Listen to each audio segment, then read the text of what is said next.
Hello and welcome to part 2 in a series of videos that I'm putting out this week where I break down all the fights taking place this weekend at UFC on ESPN +6 from a betting perspective. I've already covered 3 fights on this card which came out in yesterday's video. That video includes how I feel about the main event between Stephen Thompson and Anthony Pettis from a betting perspective. So you can check that video out by clicking the link below. And I will now jump into another 3 fights on this card. So the first fight that I want to talk about is Alexis Davis against Jennifer Maia. So Jennifer Maia has only had 1 fight in the UFC so far. She has a couple decent wins over some decent opponents though. Over the last few years she's beaten Vanessa Porto, Roxanne Modafferi and Agnieszka Niedwicz. My Polish is shit. Probably mispronounced her name and screwed it up, but I did my best. So they're very decent wins over 3 tough girls. She lost her UFC debut to Liz Carmouche, but from what I've seen from Maia, particularly in her fights in Invicta, her name jumped out at me, and I did give her quite a decent shot of beating Alexis Davis, because obviously Davis has been quite inconsistent over the last few years. At times she turns up and she looks great. At other times, particularly this performance against Cindy Dandois, she shows up and significantly underperforms. So what I would say about Davis is that she has looked a lot better in her last 2 fights against Liz Carmouche and Caitlin Chookagian since dropping down from bantamweight to flyweight. So you guys know, if you watch my videos regularly, I always say that there's no way to predict who's going to win a fight. This game is not about who is right or wrong. If someone picks one fighter to win and someone picks another fighter to win, just because that fighter wins on that night, it doesn't mean that that person got it right. It just means that on that given night, under those circumstances, that's the way that fight played out. And that's important because this fight between Alexis Davis and Jennifer Maia is one of those fights where I could see multiple ways that it could play out. There really is no way to predict who's going to win this. I could see a scenario where Alexis Davis wins quite comfortably. I could also see a scenario where Jennifer Maia wins quite comfortably. And I could also see a scenario where it's a really close fight. Loads of momentum swings, loads of back and forth exchanges, and it ends up in a split decision or something like that. So based on their past performances, it's tough to determine how this fight's going to play out, but we can talk about how they match up and then look at this fight from a betting perspective, see if either girl is worth betting on, because just because it's hard to predict the outcome doesn't necessarily mean there's not a betting opportunity there, because like I say, if there's value in the odds, it's worth rolling the dice sometimes. So this is one of those fights where both girls have a lot of holes in their game. And that is the reason why it makes it so difficult to predict who's going to win, because this is one of those fights where, they could fight 10 times and Davis would win 6 times, Maia would win 4 times, or vice versa. They've both got different weaknesses that the other can exploit. So if the fight stays standing, first of all, if we talk about striking, Davis is more aggressive. She throws a higher volume of strikes, and she possibly throws a bigger variety of strikes. In the last couple of years, Davis has incorporated nice body and leg kicks into her striking, but she's very scrappy. And overall, Maia's got the much sharper striking technique. She's just much more technical, much sharper, better defensively. Now, that's interesting in this fight because on one hand, you've got Davis, that's tough, aggressive, throws a high volume of strikes, compared to Maia, who throws not as many strikes. She's not as aggressive, but she has the technical advantage. So when you're looking at this fight and trying to gauge who has the upper hand when it comes to striking, it's really difficult because the way that MMA judging is scored is so subjective. Now, under the new MMA ABC judging criteria that came into play in January 2016, which all MMA judges should now be using, obviously, octagon control isn't really a scoring factor anymore. Counter-striking should be a much more effective technique in MMA than it was pre-January 2016, which suits Maia because it is difficult to back Davis up. She's very aggressive. She does walk forward. She zombie modes it. And in the past, that style would have been difficult for someone like Maia to deal with because she's usually on the outside counter-striking. But now judges should favour the counter-striker more often. We've seen 2 great examples in the last couple of weeks. I always like to talk about recent fights to highlight these points. In the last couple of weeks, we've seen Jack Marshman against John Phillips, where pre-January 2016, there's no doubt that John Phillips would have won that fight. You know, he was controlling the centre of the octagon, he was being the aggressor. But people forget, I saw a lot of people that thought that fight was a bad decision. I thought it was a really good decision because Marshman was doing a better job effectively counter-striking him. And that's what we've seen post-January 2016. You know, in the past, it was very difficult to win fights from the outside. Judges would favour the more aggressive fighter controlling the centre of the octagon. And we saw a similar thing happen, you know, a few weeks back in the Blagoy-Ivanov versus Ben Rothwell fight. Again, Ivanov was effectively counter-striking from the outside. Rothwell was controlling the centre of the octagon and being more aggressive. But again, that's not a scoring criteria anymore since January 2016. And I think we're getting to the stage now where in 2017 and in 2018, a lot of judges were reluctant to make that leap from the old the old scoring criteria to the new scoring criteria. Whereas now, over the last few weeks, we're starting to see signs that judges are getting more on board with the new scoring and the disregarding octagon control. So that's something to think about in this fight. You know, in the past, pre-January 2016, Davis might have had the edge when it comes to striking. But now it's very possible Maia could effectively counter-strike her from the outside and still win the fight. What I will also say about Alexis Davis is that her striking defense is very, very poor. She does tend to block a lot of punches with her face. And unfortunately, she's cursed by just not being able to wear damage very well. She cuts very easily. She gets busted up very, very easily.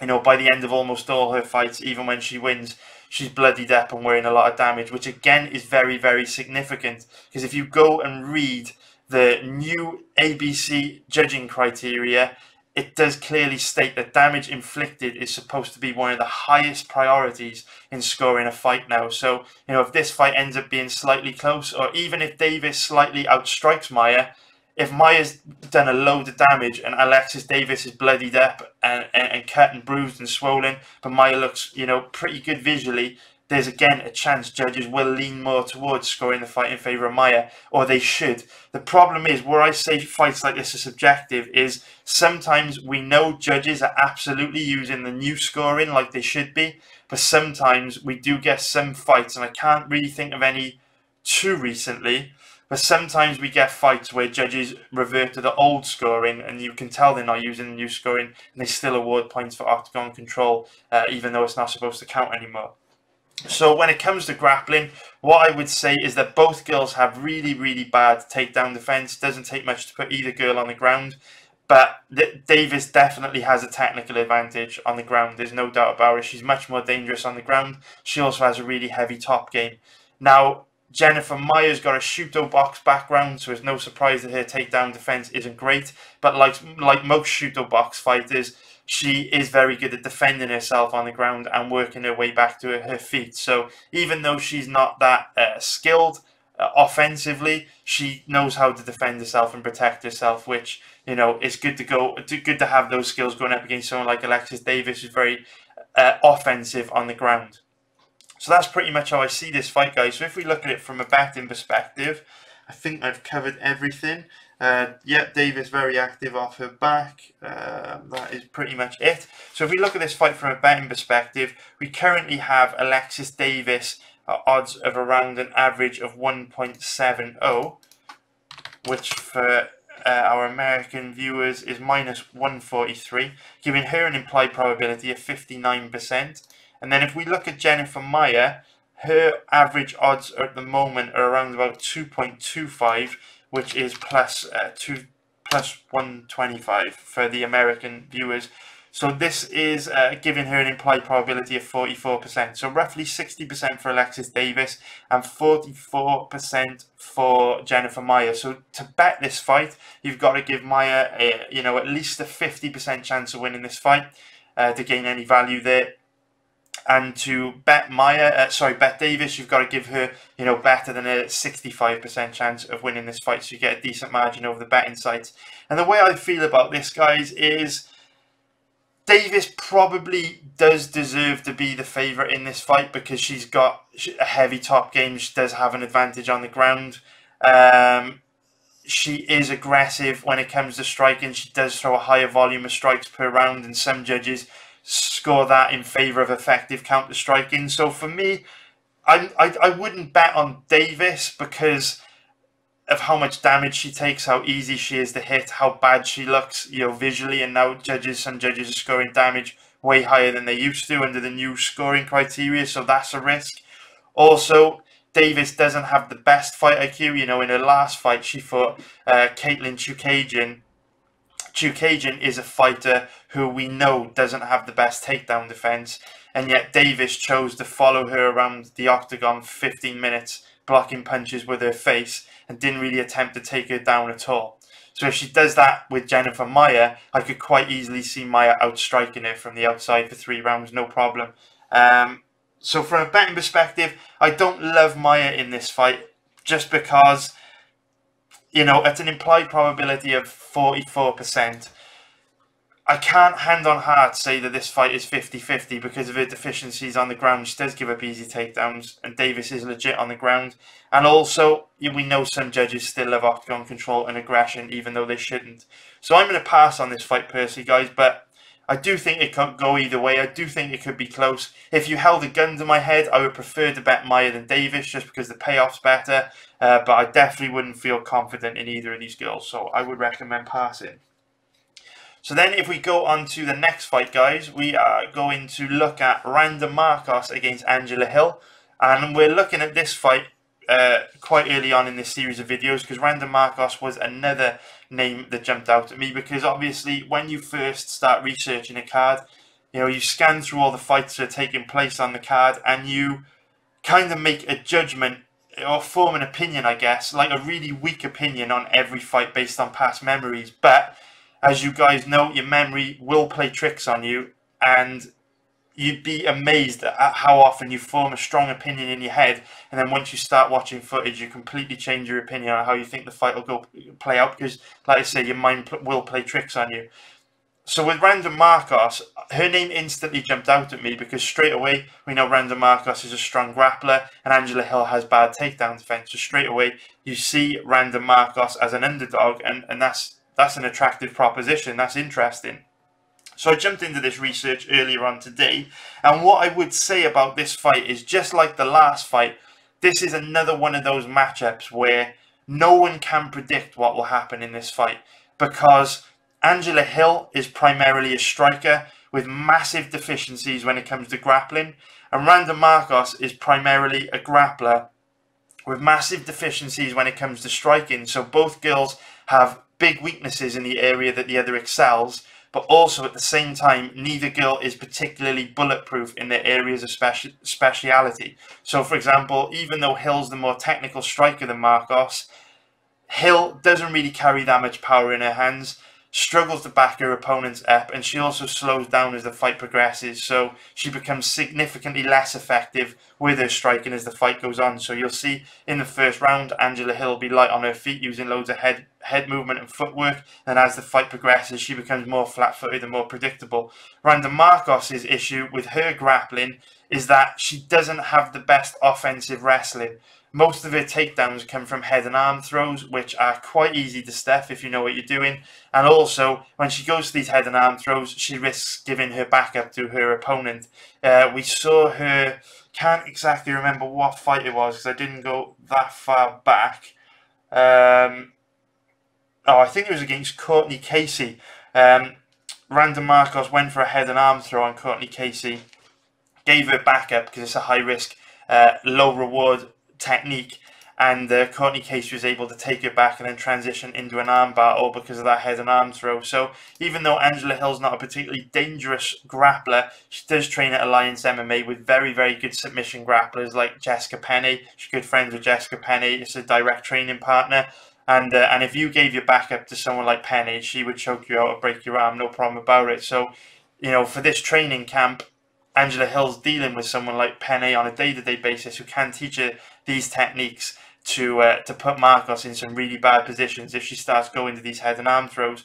Now, I'm not saying that Markos exclusively looks to take fights to the ground. with a head and arm throw. You will occasionally see her shooting single leg and double leg takedowns, which are going to be far more effective at taking Angela Hill down. Hill's extremely susceptible to being taken down with single legs and double legs. But what I would say is that Randa Markos, she lacks the cardio to fight at a high pace for 3 rounds. She's not one of these wrestlers that can just relentlessly shoot in on her opponent for 3 rounds. She needs to manage her output. So you'll often see her go to really deep double leg and single leg takedowns in round 1. But then by round 2 and 3, she's too tired. She just doesn't have the energy to fully commit to those techniques anymore. And that's when you start to see her go to the ineffective head and arm throws to try and take her opponents down. So like I say, both girls have advantages over their opponent. There's no doubt that Hill's the more technical striker. There's no doubt that Randa Markos is a stronger grappler, but both girls also have weaknesses that can be exploited by their opponent. Markos, like I say, she's not a technical striker, but she is very tough, very aggressive, and Hill doesn't really have the power to back her up, so Markos will not mind eating a shot to get inside, tie Hill up in the clinch and start working with takedowns. So again, this is one of those fights where I could see Hill winning quite comfortably. I could see Markos winning quite comfortably. I could also see a close fight with loads of momentum swings decided by the odd scramble here and there, or the odd big shot landed in the last 20-30 seconds. And for that reason, this fight's a difficult fight to cap. But one more thing I do have to say that I didn't touch on. I did say that Randa Markos doesn't have the best offensive wrestling, but one of the mistakes Angela Hill makes is that she throws a lot of lazy naked kicks, which can easily be caught and turned into a takedown. Now, that's not a big deal in the first round when she's very fast, very light on her feet, very fluid. Her kicking technique's very sharp. But as the fight goes on, again, like I said, her technique becomes a little sloppy. She becomes a little slower, a little more flat-footed as she gets tired. And that will create opportunities for Randa Markos to catch kicks and turn them into takedowns. And Markos does have a very heavy top game. You know, Hill is quite good at working her way back to her feet, but at the same time, if Markos gets on top, it's heavy to get her off. It's hard to get her off. And if Markos can get Hill down in round 1, that's really going to test Hill's cardio. You know, in the second and third rounds, we have seen Hill slow down in pretty much all her fights that have gone the distance. So let's look at this fight from a betting point of view, because even though you know, this is a tough fight to predict, we've got to remember that the odds are better on Markos than they are on Maia. So there's a little bit more value there if we want to bet on her. So if we look at the average odds at the moment on Angela Hill, she is currently around about a 1.66 favourite, which is a minus 152 favourite, giving her an implied probability of 60%. There's just no way you can bet Angela Hill in this fight. Absolutely no way. Her takedown defense is too bad. Her cardio is questionable. There's no way you can give her a 65% chance or better of beating Randa Markos. It's just crazy. So then we look at the odds on Markos. Her average odds, you can currently get her for around about 2.3 or most places, but a good number of websites have it at 2.35, so we'll pop that in, which is plus 135, giving her an implied probability of 43%. So I do like a bet on Randa a little bit more. I really, really do.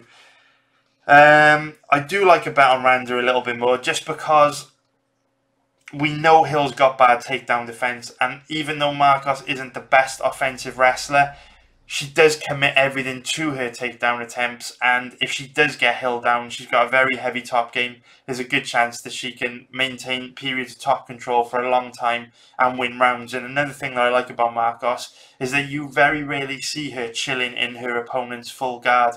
She will often look to move over into half guard, which is a very dominant position, and it makes it difficult then for referees to stand her back up, because she's very active from top position, also with the ground and pound.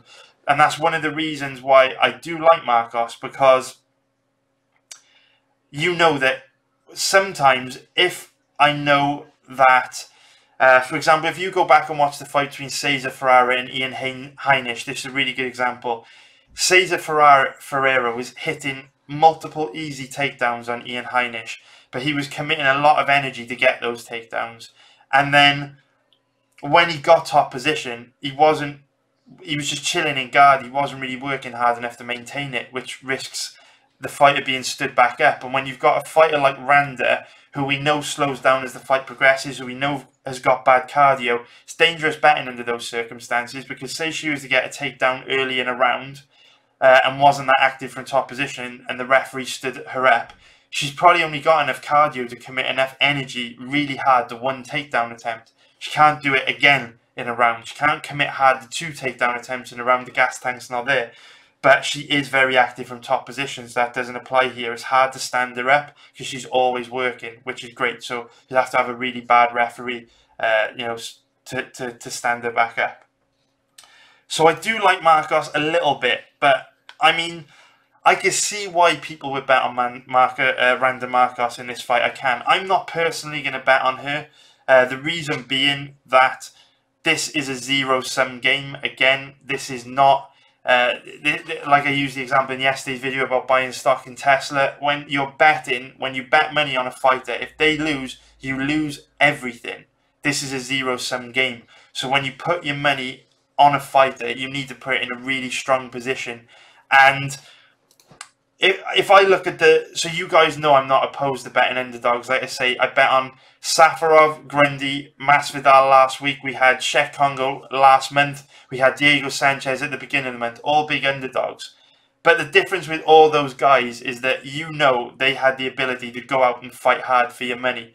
My issue with Randa Markos is even in the area that she's strong, which is grappling, she also has weaknesses in giving her backup. She also she's not that effective at taking her opponents down with traditional wrestling techniques, and her cardio is questionable. So I just don't, it's not the type of horse that I like to back. Some people will see plus money on a fighter, they'll see a fighter at underdog odds and they'll automatically think there's value there. But what you don't realise is that when you suffer losses, it dramatically impacts your ability to grow your account balances in your betting accounts, or grow your net worth, or grow your bankroll, whatever you want to call it. It's hard to grow money because every time you lose a bet, you have to win that amount of money back and then a bit more to get back in profit. So it really derails compounded growth. I'll give you a recommendation now. Actually, I've recommended this book many times, but if you want to understand the reason why,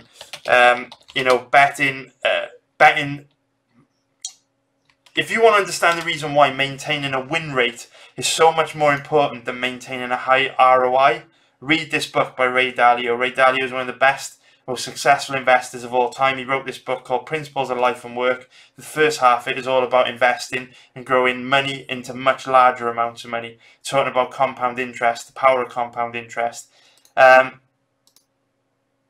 That book will explain why you need to avoid putting your money in marginal situations, because there are so many ways that Randa can lose this fight that even though there may be a little bit of mathematical value there, if she is to lose, that money's gone forever. It's a zero-sum game. You lose all your money, and this fight will never take place in the same arena with the same 2 fighters under the same circumstances, the same training caps, the same set of skills. It will never happen again. So your money's dead in the water. You never get a chance to get it back. So when I bet on a fighter, you need to be very careful where you put your money, because you need to make sure that over the long term, you're going to be able to maintain a high win rate. And when you bet on fighters like Randa Markos, there's got so many ways they can lose. It's just too much of a gamble for me. Even though there's a little bit of value there, I can see why some people would bet on her. It's not for me. It's not personally for my style, because I don't, I've made a lot of money this month and I don't feel like dumping it off on fighters like Randa Markos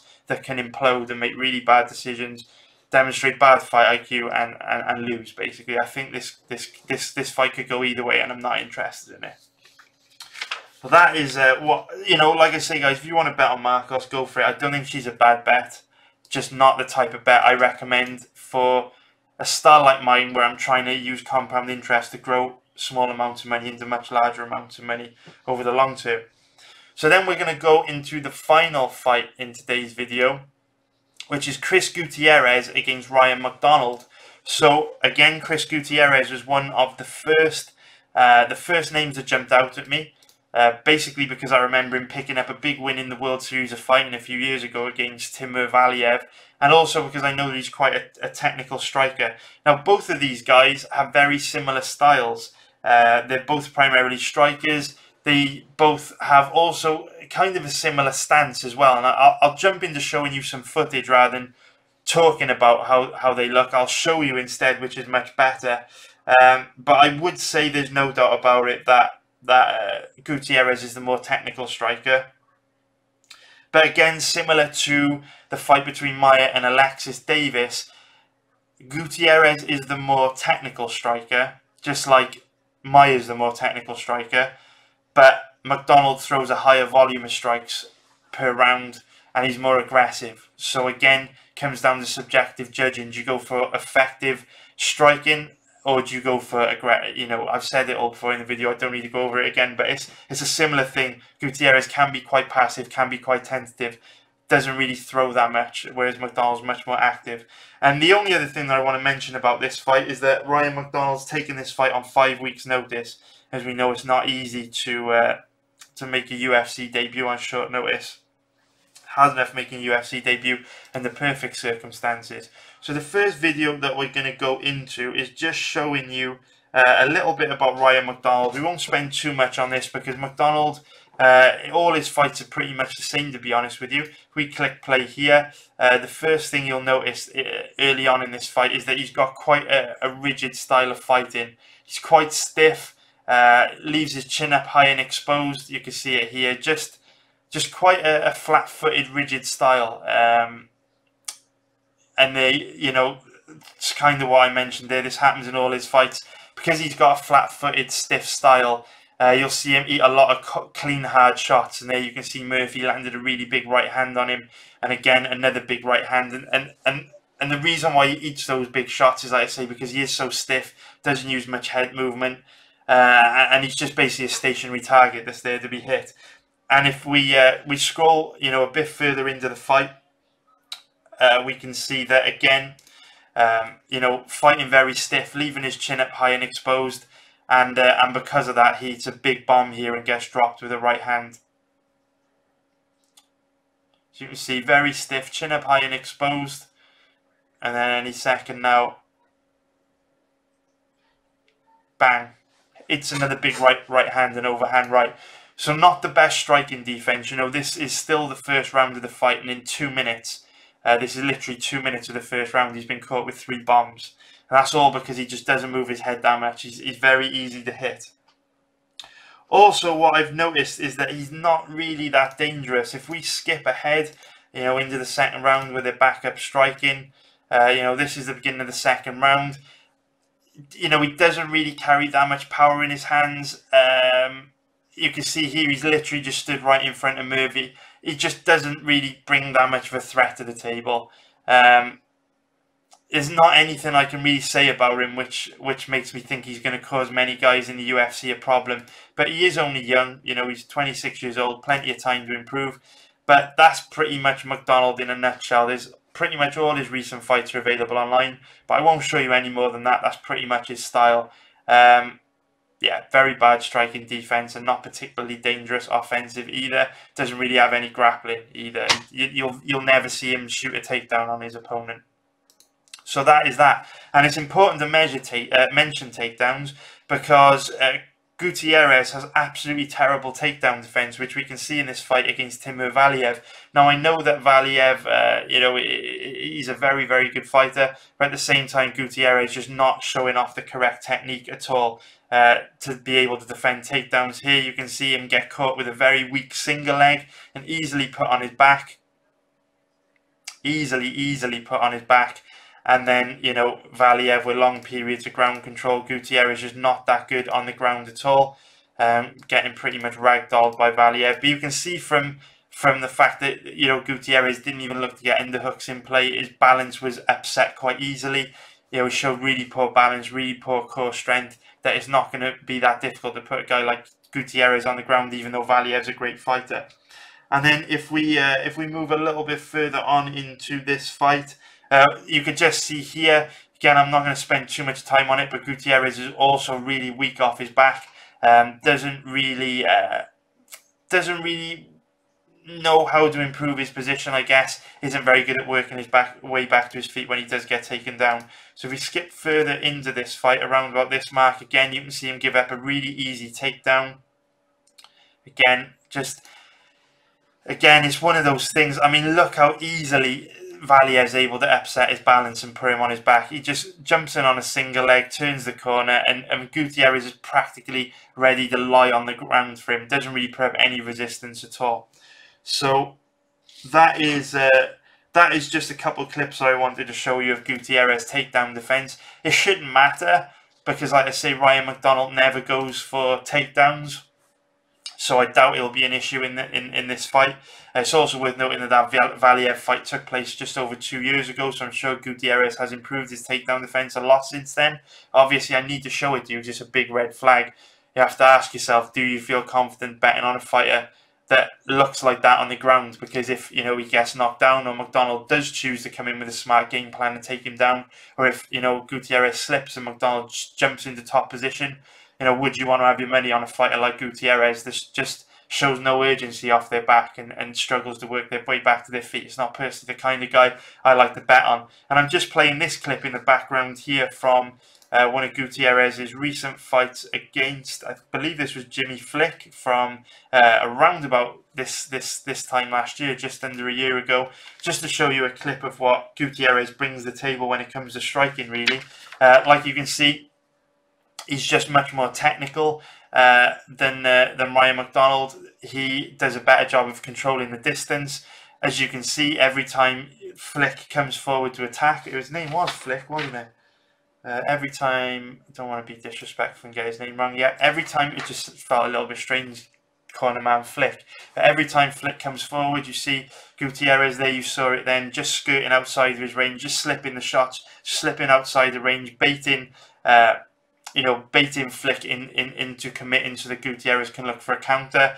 And that's interesting because, as you can see here, Gutierrez being very elusive, showing good defense. He's quite difficult to hit. Whereas with MacDonald, we saw him stand right in front of his opponent, chin up high and exposed, no head movement, wasn't really slipping shots, not much footwork, and just getting caught with clean, hard shots. Whereas we can see Gutierrez's defense is much sharper. He's much better defensively. But what you may also notice is that we're now 2 minutes into the first round and he hasn't really landed anything, hasn't really let his hands go at all. And this is what I've noticed about all of Gutierrez's fights is he's very technical, looks very good, very nice striking technique, doesn't really have that much power in his hands, and he throws a really low volume of strikes per round. So he's very tentative, very passive. So with this fight, you know, even though we know that Gutierrez is the favourite in this fight, you can see from the footage that I've shown you that he deserves to be the favourite because both these guys are strikers, and there's no doubt about it that Gutierrez is the more technical striker. You can't dispute he should be the favourite. What I would say is that, you could see this as being one of those situations where a less skilled striker like Ryan MacDonald could find a way to win simply because the more technical striker like Gutierrez won't let his hands go. He's clearly got a massive technical advantage when it comes to striking over this guy, and yet, the fight still went deep into the third round, and not a lot really happened, to be honest with you. It was basically Gutierrez counter striking for the majority of the fight. Just not Gutierrez doesn't blow your hair back is basically what I'm trying to say. Not that aggressive, doesn't really show that much urgency, throws a low level of strikes per round. I mean, here I've skipped a bit further ahead. You can see Flick, if we just back up a bit further, just so I can make the point a little better. So this is the start of the second round. But after the clinch breaks any second now. Just a little bit of buffering on the fight.tv footage. Don't know if I've gone too far ahead, but here you can see, obviously by this time in the point in the fight, Gutierrez has obviously established control and dominance when it comes to striking. He's got Flick backing up. Flick can't get his back off the cage. Gutierrez applying loads of pressure here. Flick's obviously in a defensive shell. He doesn't know what to do. He's confused. He's just trying to get some space, but at the same time, Gutierrez, even though he's clearly got Flick on the back foot and clearly in a defensive shell, he's still not letting his hands go. You can see here. So Gutierrez very underwhelming. I've been talking for like a minute now, and aside from a jab and a couple of leg kicks, Gutierrez has basically done nothing, even though Flick clearly struggling here. So that is that, guys. That is the final fight, really, that I wanted to cover today.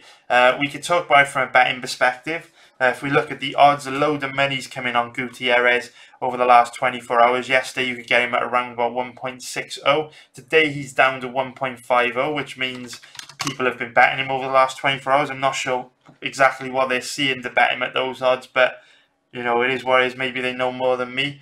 But his current odds of 1.50, which is minus 200, give him an implied probability of 67%, which means in order to bet on Gutierrez, you'd have to give him a 72% or better chance of winning this fight. And I think it's fair to say that due to his passive style of striking and due to the fact that he's very weak on the ground, I would not be betting a fighter at these odds that is that deficient on the ground, because, you know, this is Ryan MacDonald's big opportunity. He's making his UFC debut. He's probably been dreaming about this for most of his life. If he does exactly what I've done and go online and look at some of Gutierrez's past fights and does a bit of homework, he could quite easily come into this fight with a game plan of taking this guy down, grinding him out from top position. Like I say, I haven't seen him do that in the past. Most of the fights when they have gone to the ground, most of his past fights when they have gone to the ground have been because his opponent got knocked down or slipped. I haven't really seen him shoot takedowns on his opponent, but there's a first time for everything. He's only 26 years old. He's going to be making big improvements from fight to fight. And if I was fighting Chris Gutierrez this weekend, I would absolutely be looking to test his takedown defense. So Gutierrez is unbettable for me. But if we look at the odds on Ryan MacDonald, currently around about 2.70 underdog, which is plus 170 underdog, giving him an implied probability of 37%. Personally, I wouldn't want to bet on MacDonald either, just because, like I say, I've never seen him shoot in on his opponents before, so it's unlikely based on past performances he'll come in and look to expose Gutierrez's deficiencies on the ground. And when it comes to striking, there's just no doubt about it that Gutierrez is the more technical striker. And with MacDonald's striking defense being so bad, we could easily see a situation where, just like we saw in the second round of that last fight I showed you, we could see, you know, Gutierrez manage the distance very effectively, make it very difficult for MacDonald to land anything significant on him by slipping in and out of range, and then punishing MacDonald for his bad striking defense, catching him with some big shots, putting him into a defensive shell. And of course, we have to remember that a massive percentage of fighters that make their UFC debut on short notice go on to lose. It's a ridiculous percentage. It's a very high number. So I would never want to bet on a fighter under those circumstances. I will occasionally make an exception if they're at a very high level before they get to the UFC. Mike Grundy last week was a good example. You know, he won a bronze medal in freestyle wrestling at the Commonwealth Games.